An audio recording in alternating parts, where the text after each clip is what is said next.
ओम साई राम। आप सभी साईं भक्तों का एहसास साईं के चैनल पर हार्दिक स्वागत है। मैं साईं का नाम बाबा का सेवादार आप साईं भक्तों के लिए एक बहुत ही प्यारा कॉन्सेप्ट कहूँ या मैं कहूँ कि बाबा के चमत्कार जो बाबा के भक्तों ने बताए हैं वो आज हम एहसास साईं पर डिस्कस करेंगे। साईं भक्तों के अनुभव ये हम एहसास साईं के द्वारा एक बहुत ही खूबसूरत कॉन्सेप्ट लेकर आए हैं जो कि बाबा के भक्तों ने उनके साथ क्या क्या बाबा ने चमत्कार किए हैं। क्योंकि आप साईं भक्त जानते हैं कि श्री साईं सच्चरित्र जब हम पढ़ते हैं तो बाबा ने ना जाने कितने भक्तों के साथ चमत्कार दिखाए हैं और किए हैं, और आज भी बाबा अपने भक्तों के साथ वो चमत्कार करते आ रहे हैं और आगे भी करते रहेंगे। क्योंकि जहां विश्वास होता है ना वहां साक्षात बाबा होते हैं, और जहां बाबा होते हैं तो वहां चमत्कार होना तो लाजमी है। तो ऐसा ही एक बहुत ही प्यारा अनुभव हमारे बाबा के बहुत ही प्यारे भक्त हैं जिनका नाम सतीश कुमार है, जिनको हम प्यार से लकी भैया के नाम से बुलाते हैं। क्योंकि बाबा भी अपने भक्तों को जब बुलाते थे तो बाबा स्वयं उनको अपना नाम लेते थे। और जैसा कि मैंने कहा कि हमारे साथ सतीश कुमार जिनको हम प्यार से लकी भैया कहते हैं, ये बाबा ने ही उनको नाम दिया है। तो मैं चाहूंगा कि आज हमारे भैया बाबा का एक बहुत ही प्यारा जो अनुभव उनके साथ बाबा के जरिए हुआ है वो आप साईं भक्तों को बताएंगे। तो मैं सबसे पहले तो स्वागत करता हूँ हमारे लकी भैया का। साईं भैया बहुत बहुत स्वागत है आपका एहसास साईं के चैनल पर। कैसे हैं आप? बहुत बढ़िया, बाबा की कृपा है। बाबा की कृपा हम सभी साईं भक्तों पर ऐसे ही बनी रहे, यही मेरी प्रार्थना है बाबा से। तो भैया आप जानते हैं कि एहसास साईं एक कॉन्सेप्ट लेकर आया है जिसमें आपको बताना है आप बाबा से कैसे जुड़े, क्या आपका अनुभव रहा है बाबा के प्रति, और बाबा ने आपको कब इस लायक समझा कि आप बाबा की सेवा करें। तो सबसे पहले तो मैं ये शुरुआत करूंगा कि आप बाबा से कब जुड़े और कैसे बाबा ने आपको अपना बनाया।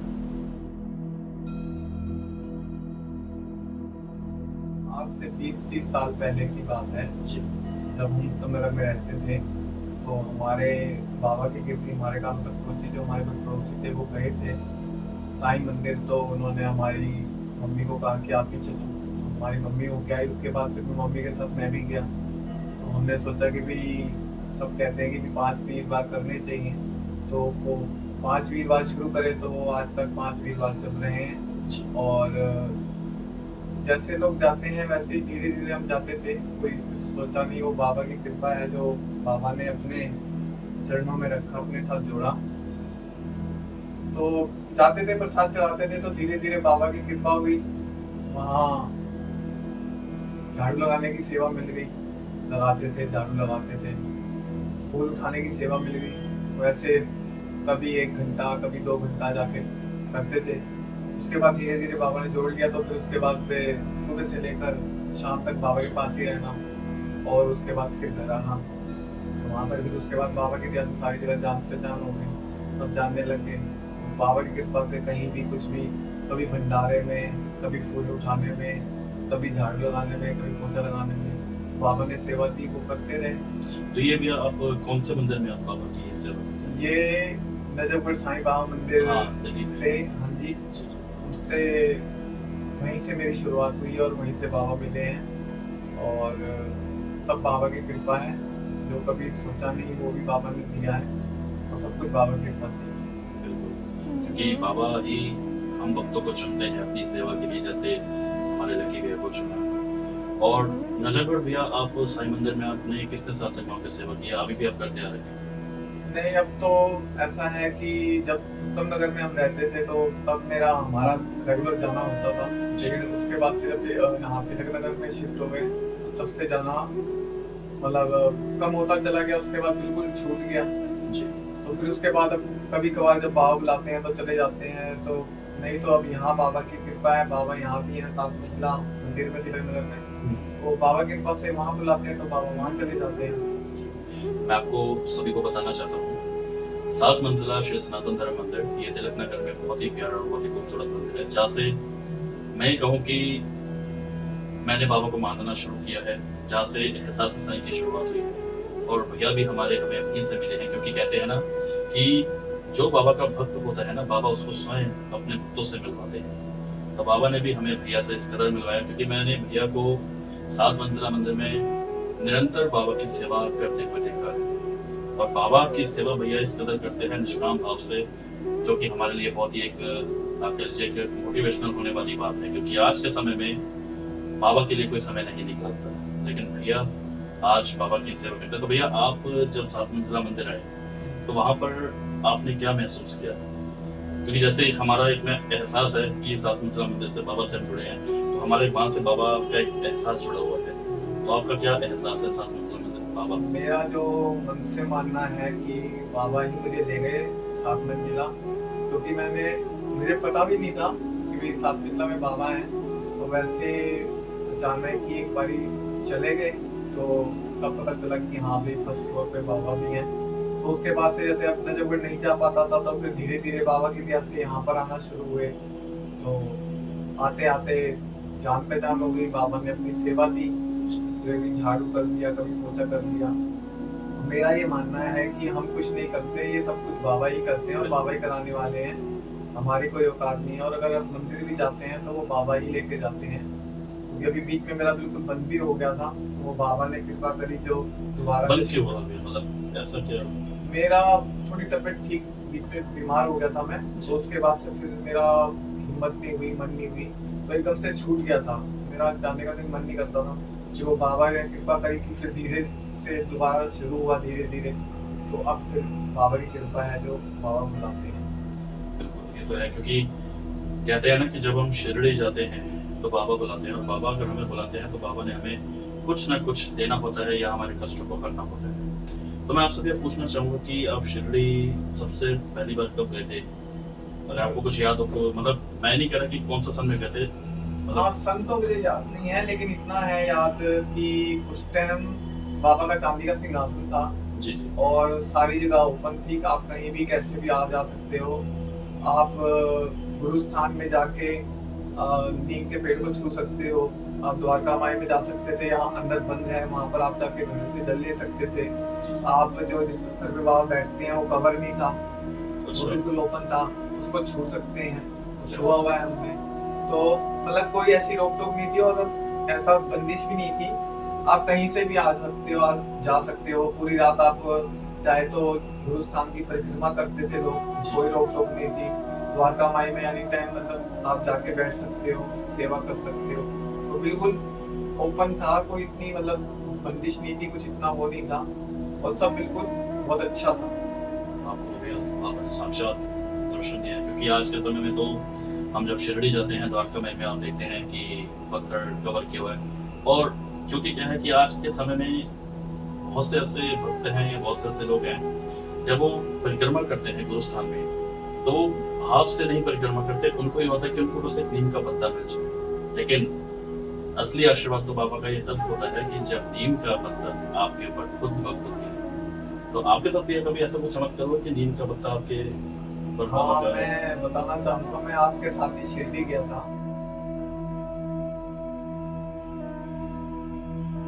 हाँ, मेरे साथ गए थे शिरडी। हाँ, तो आपको नीम का पत्ता मिला था एक, जी, आपने जी, मुझे भैया। दिखाया था। हाँ जी, हाँ जी। तो मुझे बड़ा दुख हुआ अंदर से, ये मैंने आपको तब भी नहीं बताया था, मैं आज बता रहा हूँ। जी, जी।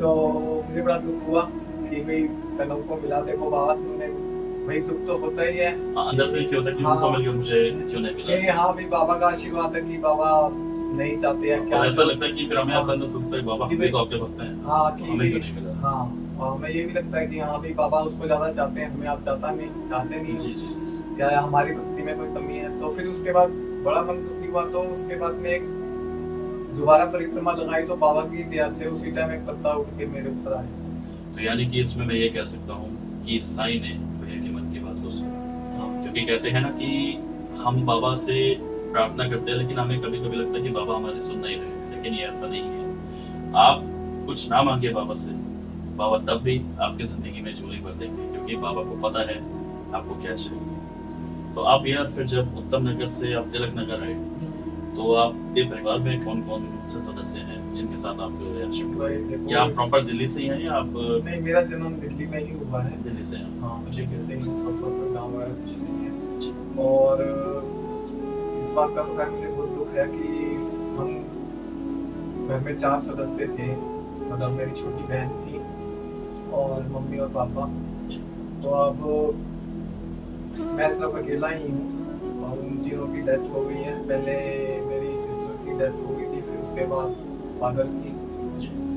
यहाँ पर आने के नगर में तो सब थे, लेकिन यहाँ जब से हम यहाँ तिलक नगर आए तो उसके बाद से कुछ टाइम बाद मेरी बहन सिस्टर बीमार थी, उनकी डेथ हो गई। फिर उसके कुछ सालों के बाद में पापा को ब्रेन हेमरेज हो गया था, तो उनकी डेथ हो गई। और अभी ये 2024 में 23 अगस्त को माता जी का देहांत।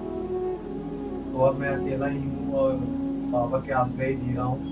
और मैं यही कहना चाहूँगा कि अगर बाबा नहीं होते तो शायद मैं होता भी नहीं, क्योंकि जब इंसान अकेला हो जाता है तो वो ही जानता है या बाबा जानते हैं कि जीना बड़ा मुश्किल होता है, खाना पीना ही सब कुछ नहीं होता। तो ये बाबा ने ही मुझे संभाला है और बाबा ने ही मुझे जिंदा रखा हुआ है। और वो क्यों रखा हुआ है बाबा जानते हैं। और बस मैं इतना ही कहना चाहूँगा कि बस वो बाबा की कृपा है जो मैं चल रहा हूँ, जी रहा हूँ, और जो कुछ भी मेरी ज़िंदगी में है वो सब कुछ बाबा से ही शुरू है और बाबा पे ही पूरा है, बस।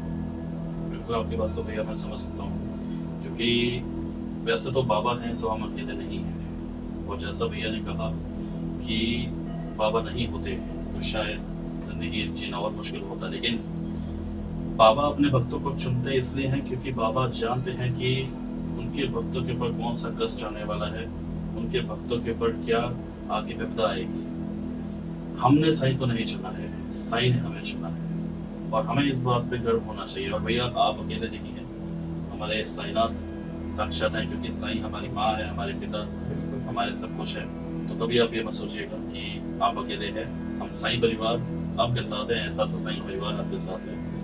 और मैं आंटी जी से भी यानी कि भैया की मदर से भी मैं मिला हूँ और भैया के घर भी मैं बहुत बार गया हूँ। और जब मैं भैया के घर गया हूँ तो जिस दीवार पे भी देखो बाबा, क्योंकि आप भैया के कभी आप घर जाएंगे तो मुझे इतना ऐसा लगता है कि मैं झरने में भैया के द्वारका में यानी कि बाबा के द्वारका में मैं आ गया, क्योंकि वहां पे मुझे साईं ही दिखते हैं, क्योंकि भैया ने अपनी जिंदगी बाबा के नाम की है। और मैं चाहूंगा कि भैया ऐसे ही बाबा की सेवा निरंतर करते रहें। और शिरडी तो भैया वैसे मेरे साथ ही जाते हैं ऑलमोस्ट, लेकिन जब भी भैया शिरडी जाते हैं तो मैं चाहूंगा भैया एक शिरडी का और एक्सपीरियंस आप बताएं, जो अब आप शिरडी देखते हैं, जो पहले आपने शिरडी देखी थी, तो उसमें कितना अंतर आ चुका है?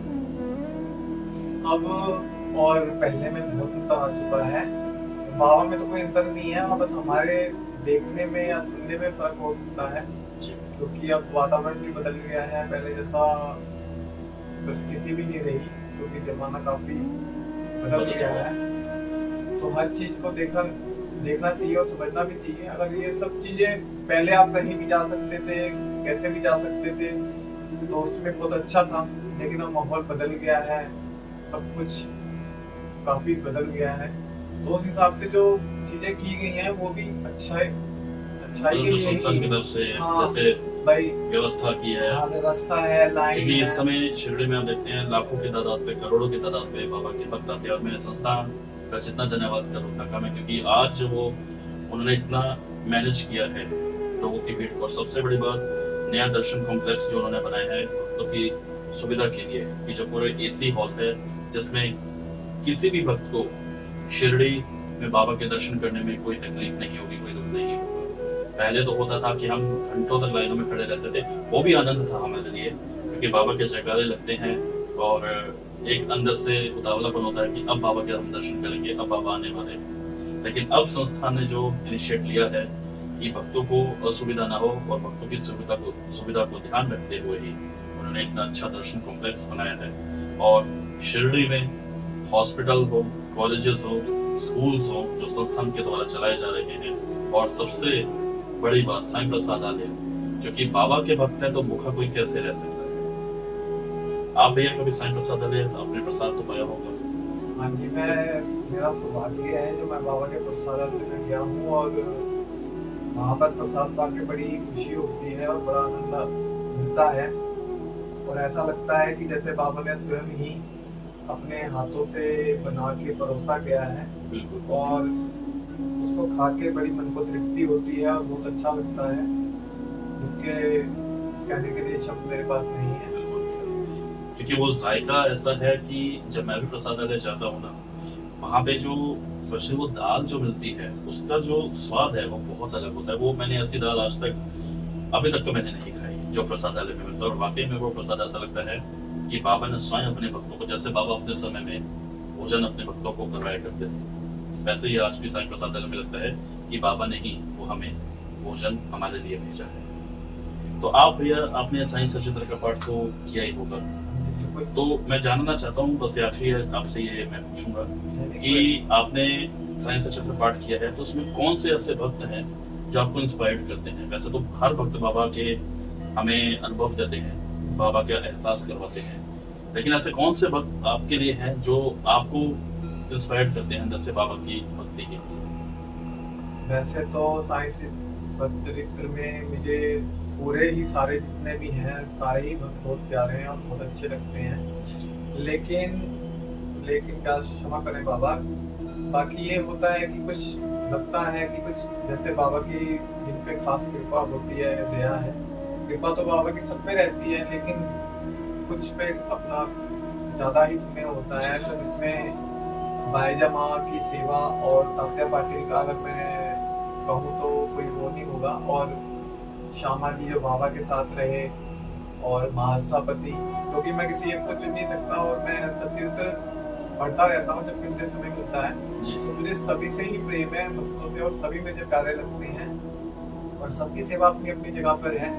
लेकिन जो बाईजा माई की सेवा है और तात्या पाटिल जी का साथ है, और महासापति जो बाबा के साथ रात को रहते थे, तात्या पाटिल रहते थे, और श्यामा की जो उनके साथ अंतरंगता थी, वो मुझे बहुत अच्छी और बहुत प्यारी लगती है, और उनकी भक्ति का भी कुछ वो कहना नहीं है, और हर एक की भक्ति अपने अपने स्थान पे, अपनी अपनी जगह पे बहुत ऊंची है। जी, और हम इस बारे में कुछ कह नहीं सकते, क्योंकि छोटा मुंह बड़ी बात होगी, क्योंकि बाबा और बाबा के भक्तों की कोई भी बराबरी नहीं कर नहीं, सकता, और ना उनके बारे में कुछ कह सकता है। बिल्कुल, उनके बारे में कुछ बोलना सूरज को दिया दिखाने के बराबर होगा।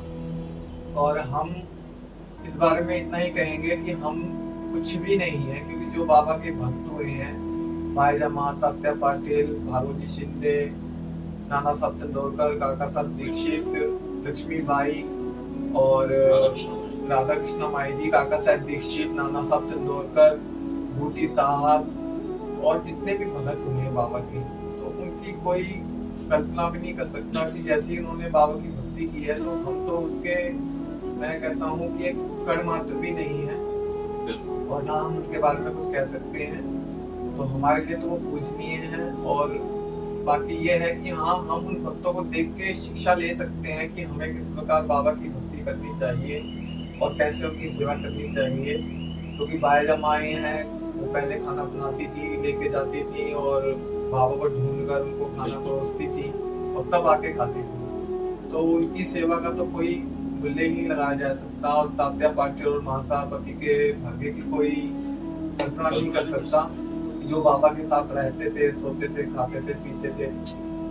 तो हमें इन भक्तों को देख के ही शिक्षा लेनी चाहिए, मैं यही कहूँगा। और इनके बारे में मेरे पास कोई शब्द नहीं है कि, बाकी इतना ही मैं कहना चाहूँगा कि इनको देख के हमें बाबा के प्रति सेवा, भक्ति, इसकी शिक्षा प्राप्त करनी चाहिए। बहुत अच्छा कहा आपने भैया, बिल्कुल, क्योंकि मैंने ये सवाल इसलिए पूछा क्योंकि देखिए, वैसे तो बाबा के भक्तों का, जैसा भैया ने बताया, कि हम नहीं कल्पना कर सकते कि हम उनकी तरह कोशिश भी कर पाए बाबा की भक्ति करने की, क्योंकि वो उच्च कोटि के भक्त थे।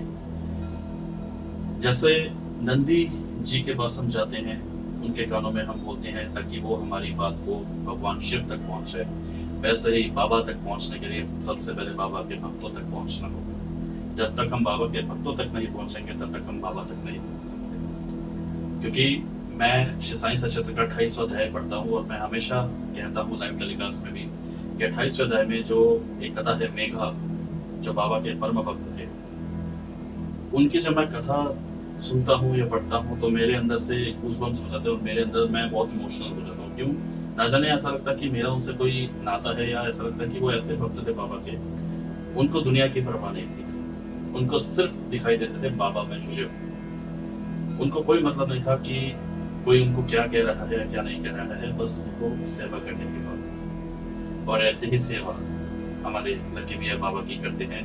दुनिया चाहे कोई कुछ भी बोले, हमें कोई फ़र्क नहीं पड़ता, ना हमें उससे कोई लेना-देना है क्योंकि हमारी सेवा साईं देख रहे हैं और अगर आप सेवा करना चाहते हैं, तो सेवा आप साईं को दिखाइए, दुनिया को नहीं क्योंकि हमारे लिए बाबा ही सब कुछ है और बाबा ही हमारे जीवन के दाता है और सब कुछ हमारे लिए साईं ही है। जो आज हम जो कुछ भी पहन रहे हैं या खा रहे हैं, वो बाबा की ही बदौलत है। तो भैया मैं आपका धन्यवाद करता हूँ कि आपने अपना कीमती समय दिया एहसास साईं को और भक्तों को अपने अनुभव बताया क्योंकि ये सरल अनुभव है जो एक आम भक्त अपनी ज़िंदगी जीता है और एक बाबा की सेवा करता है सरलता से।